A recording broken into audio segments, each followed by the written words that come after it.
ready. Hold tight. Hold on to your hats, boys. Libos. Hello, good evening, and welcome to another episode of the Wednesday Week. Just what the flipping Nora are you all lot doing? I'm still in there. I'm still right behind him. It was just a very well thought out tactical plan by Danny. I want to go! I can literally feel the steam coming out your ears. So it's like a fun little post-game snack. The Wednesday Week! Hello, good evening, and welcome to another episode of the Wednesday Week. Hello from the other side of Disher. My name's Dan Fudge, and joining me is Ben Rowley, talking up the upcoming fixture between Sheffield Wednesday and Stoke City in a 12:30 kickoff in...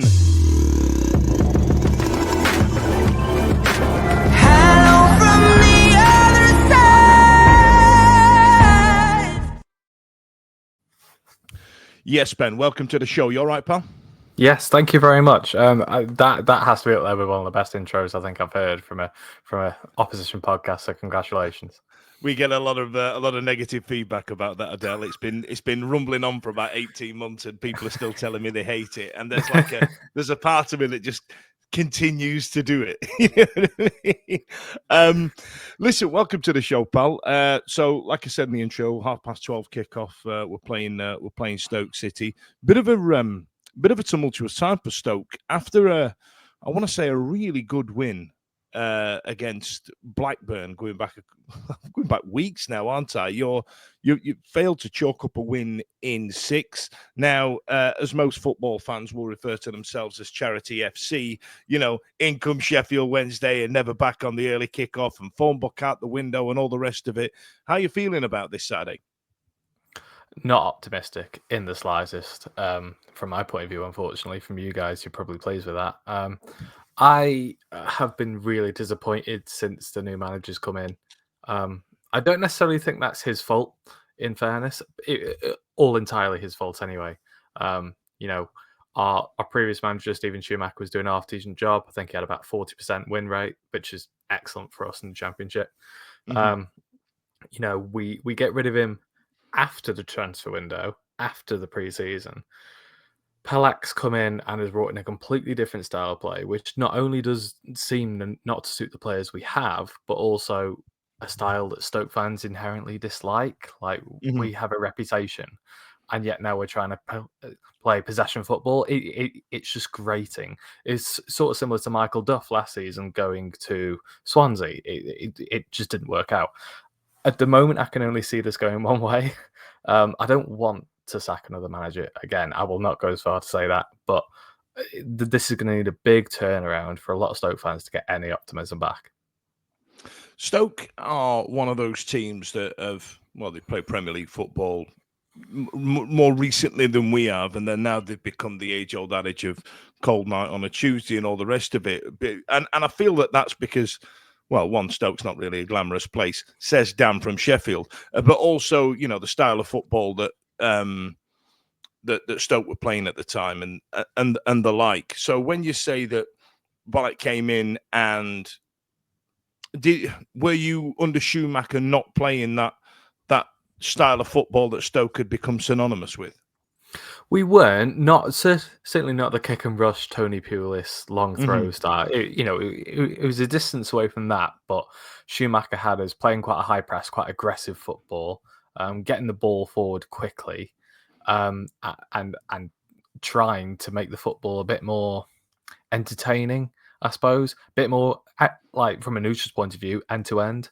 Whereas Palak's coming in, he's really trying to take control of games, particularly when we have the ball, slowing the game down and trying to carve a good chance rather than making lots of poor ones. But also, we're defending so deep. If you take a look at Platalytics' work, he's done some really good stats-based stuff looking at our defensive positioning. And once you break our press just beyond the halfway line, our next line of defense's action is essentially the 6 yards box. We sit so deep and we encourage a lot of shots. I think most teams have had, give or take, 20 shots a game against us for the last 15, 16 games. That's the way he wants to play. It's it's just not particularly exciting to watch, which is weird when he wants to play a possession-based style of football. It's very alien to us, and I'd say Schumacher was a little close, yes. It's interesting. Schumacher's the guy that came from Plymouth, isn't it? And had them, for lack of a better term, punching above their weight. I think Wayne Rooney's finding out just what a job he did down there. You know what I mean? And like you said, playing on the front foot and having what seems to be a 4-hour journey for literally everybody to go down to Plymouth. It's a lot to defend, isn't it? When you go down there, and they kind of made Home Park a bit. I want to say a fortress, but difficult to beat at home.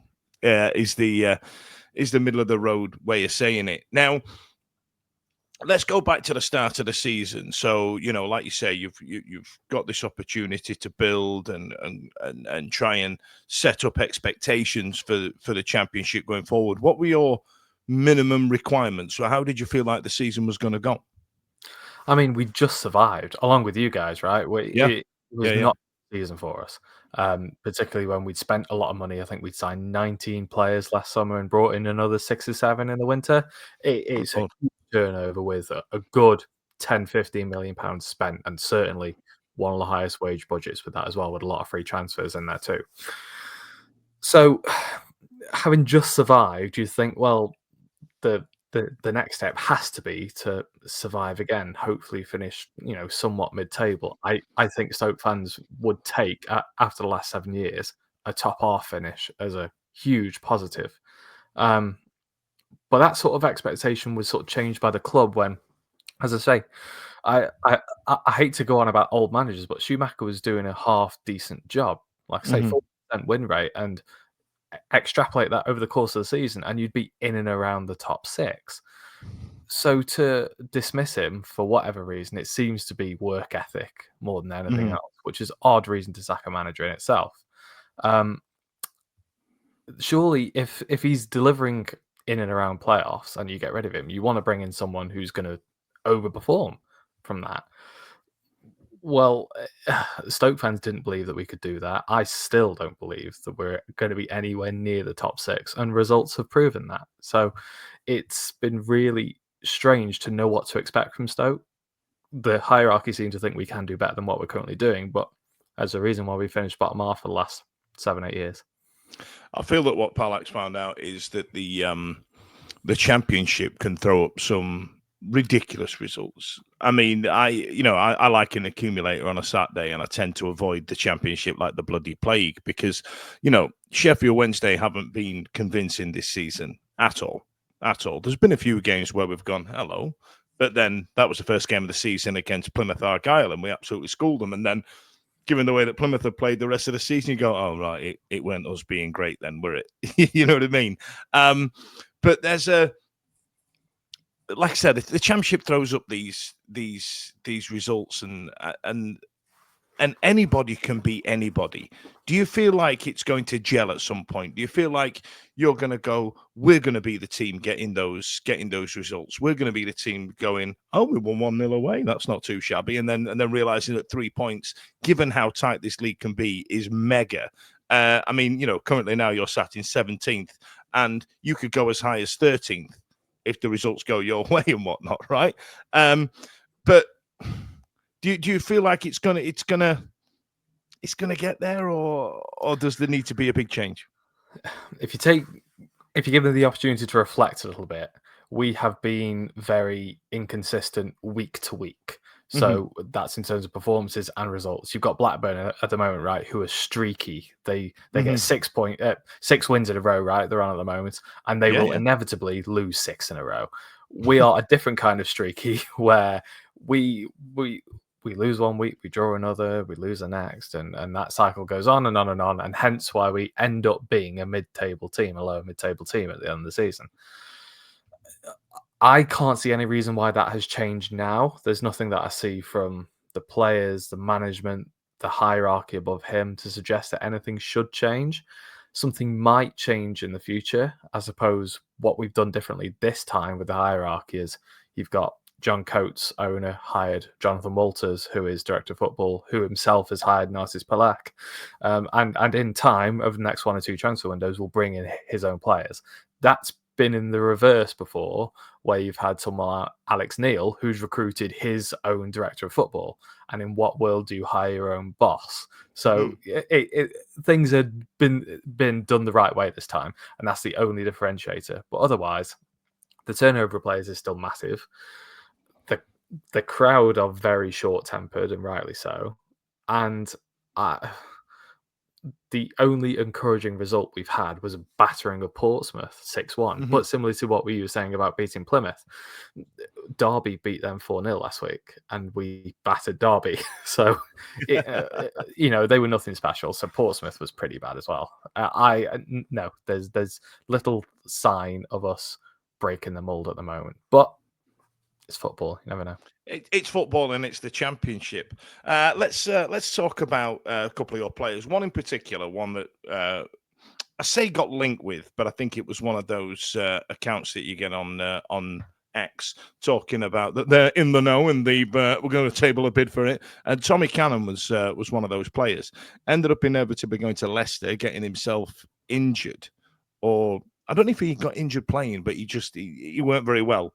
And he's gone on loan to you guys. He scored 8 goals, right, in the league, but 4 of them came in that drubbing that you were talking about, right? So is he as good as what we all perceived him to be? Because I can't remember where he came from. Where was he was at Everton, wasn't he, on loan? Then went to Preston. Everton, and then he went on loan to Preston. Is he as good as what we in the Championship thought he were going to be? In a word, yes. If I go on to explain it, so yes, you're absolutely right. He scored 8 goals this season, 4 in 1 game, and you're thinking, well, he's only scored in 5 games this season. Really, it's in a team where I referenced last season we signed about 20 odd players. The top goal scorer in that was Andre Vidigal with 7 goals, and he scored 5. He scored 5 of those goals before the end of August. So we had a really barren season last year, and the squad just lacks all creativity up front. If you look among the rest of the team, we haven't scored many goals either. And Stoke haven't had a 15-goal a season striker since Ricardo Fuller. I don't think we've had a 20-goal a season striker since Peter Thorne back in the early 2000s, late 90s. So Stoke having a goal scorer is very rare, both recently and in the past as well. The fact that he's able to, a few of those have been penalties, but he's won those penalties himself through his pace, and the goalkeeper doing that thing of just running, clattering into him after the ball's not past him. So the goals of his own making anyway. He's not getting a lot of chances, but he is by and large finishing them too. And his link-up play is improving game on game. There's been a lot of Stoke fans, after we've been stung by financial fair play 5 or 6 years ago for spending too much money, this is the first time where Stoke fans have considered we really should spend the 10, 12 million that it might cost to get this guy permanently, because he's just, he is that sort of player who will get you out of a league as long as you build around him. Do you feel like Van Nistelrooy take a look at him and go, well, hang on a minute, this kid's not shit. Like, we need him. It's a difficult one, because he could be like Adam Armstrong, or I'm trying to think of a Timu Pukki or a Dwight Gale, someone who is excellent in the Championship and just doesn't quite do it in the Premier League. He could be one of those. And that'd be a big risk, I think, of Van Nistelrooy to rely on Tom Cannon. He's only 21, I think, as well. So to rely on him to keep Leicester up, no, I think they'll bring in someone permanently. And of course, I think they benefit more from getting rid of Cannon and reaping the financial fair play benefits from that and booking the instant profit. So I think if they don't recall him in January, then fair enough, we won there. I think if they do want to recall him in January, it'd be to sell him. I don't know whether Stoke will be at the front of that queue, but they certainly be the first rapping on the door. Fair enough. Now, let's talk about a couple of ding dongs we've had in the past. It's a mixed bag. Sometimes I can look back, like for example, we played Oxford United last week, and it transpired that we'd not beaten them in 9 years. Looking at the ding dongs that Stoke and Sheffield Wednesday have had, I kind of enjoy it. However, there is one that's going to stick out in recent memory for Sheffield Wednesday fans, because it was the start of the downfall for Sheffield Wednesday before we ended up in League One. We were third at Christmas. We were third on Christmas Day in the Championship, going, I tell you what, this Gary Monk's an absolute mega manager. Tell you what, where we got him from. And we were 2-1 up against you guys on Boxing Day, and ended up losing somehow.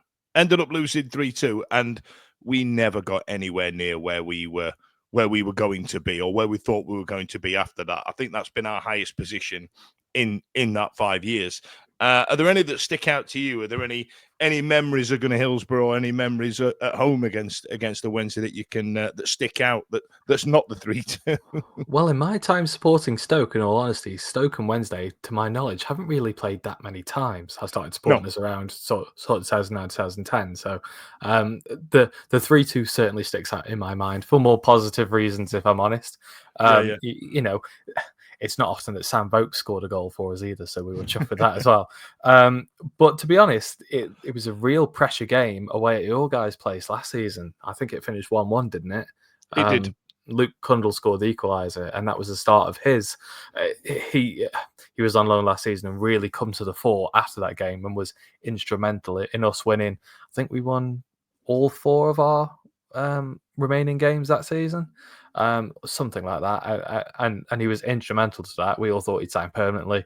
He didn't, and I wonder whether that's because his old manager Stephen Schumacher wasn't going to be there for very long. But similar sort of now, for different reasons. You guys are doing pretty well and hoping to push on, I expect.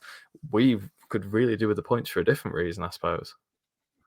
It's interesting because, you listen to a few of our fans online, and we're sat there chuntering away because we're from Yorkshire and that's what we're like doing. And we're sat there whinging.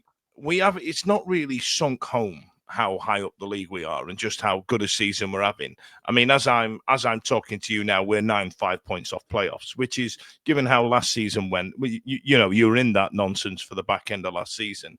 Had it not been for Rotherham United shit in the bed after the day we beat them, we'd have got sucked right into all that. It'd have been a nightmare.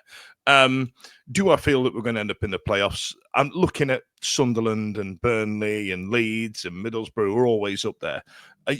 West Brom and Watford are standing what's in between us and the playoffs, and they are stalwart Championship teams. Like, to break into that party like Rovers have, I think might be a bit of a big ask for us. However, I would like to remain competitive, but this is kind of a new feeling for us. It's like a recent new feeling for us, because these mid-table teams, you referenced earlier these clubs where it's inconsistent because it's the Championship, right? And between from us in 9th, and I go down to 22nd to Portsmouth, any of those teams can beat each other. It's absolute insanity. You know what I mean? That's what this league is. You can't come up with any kind of formula that works. That Danny Roll will have the lads run out, we'll beat somebody 3-0 and go, I'll tell you what, we're great. And then the week after we'll get pumped 5-0. You know what I mean? Just doing exactly the same thing and going, why did that happen? Let's talk about the upcoming game then on Saturday. Never bet on the early kickoff. Form books out the window, like I said at the start. There's only yourselves, Millwall, and the bottom 2 clubs that haven't chalked up a win in the last 6. Do you reckon you're on the verge of something? No. Oh, cool. I'll make a note. Yeah, no. I mean, I think if you're going to do an accumulate for this game, you can guarantee yourself over 15 shots on our goal. Wow. I think you could probably guarantee that we'll probably edge possession, weirdly, being in the away team. But from a more subjective, not necessarily stats-based point of view, you will just see us regress, I think. There's a number of reasons for that. Like I say, the low block that we seem to have. We seem to invite teams on with the hope that they'll leave space in behind to go and break. Doesn't often happen, but hey, we try our best. and just a lack of physical presence. Unless Sam Gallagher's fit and he starts up front, we've been really struggling with just big strapping lads in the team. He got a cameo against Cardiff, didn't he? He did. Is he coming back from injury or something? Is that what's happening? Absolutely right. And at the moment, you, particularly with a really busy Christmas period coming up, you don't want to rush him back in too quickly, and then we lose him for the whole Christmas period where there's 4, 5, 6 games in there. We're going to need him, because otherwise you've got Cannon up front, who I just said has been really good for us. Any header he goes up for, particularly against your guys' centre-backs, who I imagine will eat him alive. Not only are the defenders able to head it away, they're able to head it into good positions, so we can't even win the second ball or counter-press.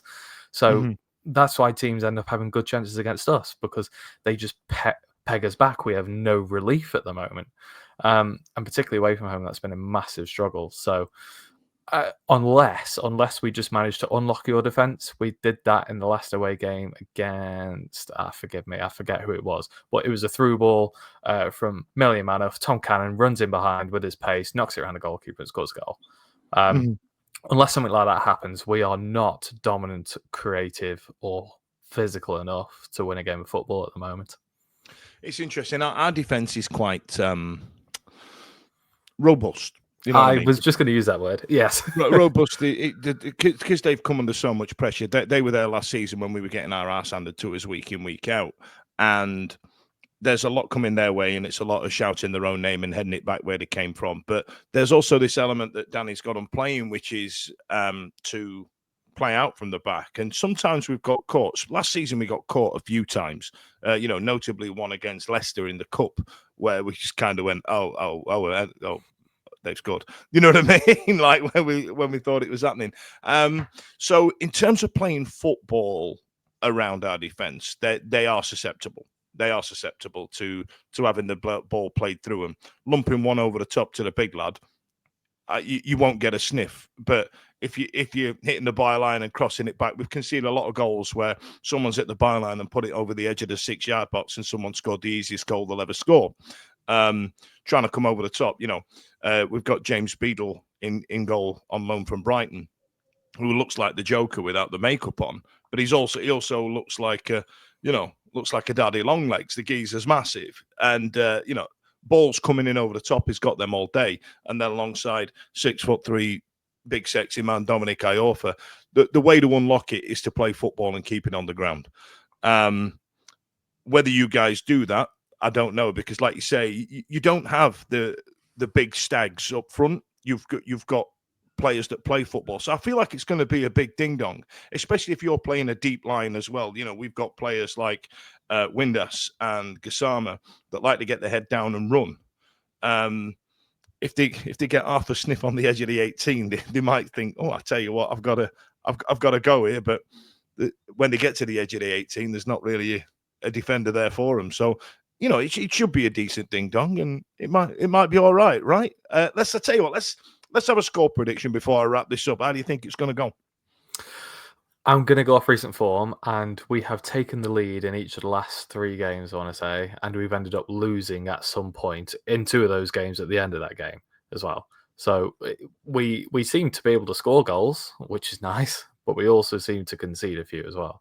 So I'm really not optimistic enough, and I should be as an opposition fan coming on an opposition podcast, but I'm really not. I can only see a 2-1 Wednesday win for me, and that's a real shame for me to say, but that could be the curse that we need to get us back on track. I'll tell you what, that a 2-1 Wednesday win, you guys will probably score first, given how our games have gone as well. Listen, Ben, it's been an absolute pleasure. Are you? I don't know what the non-dickhead way of saying this is. You're a content creator yourself, right? You're out there doing bits. How do we get hold of you? I try my best, yeah. So I am at Ben A. Rowley on social media. I'm also in the process of closing down my own podcast. The last episode is coming out for that on Christmas Day. You can find that at the YYY Files, but search anything Stoke related, I tend to pop up every now and again. So yeah, there's always that as well. All right, appreciate your time. Thanks a lot, pal. Stay on. Every week, live from 8 p.m. It's the Wednesday week. Bringing you football analysis. He came in. I think he scored a goal. Bringing you banter. Yeah. Bringing you responsible life hacks. Met you wonderful souls at 10 a.m. for some shots. The Wednesday week.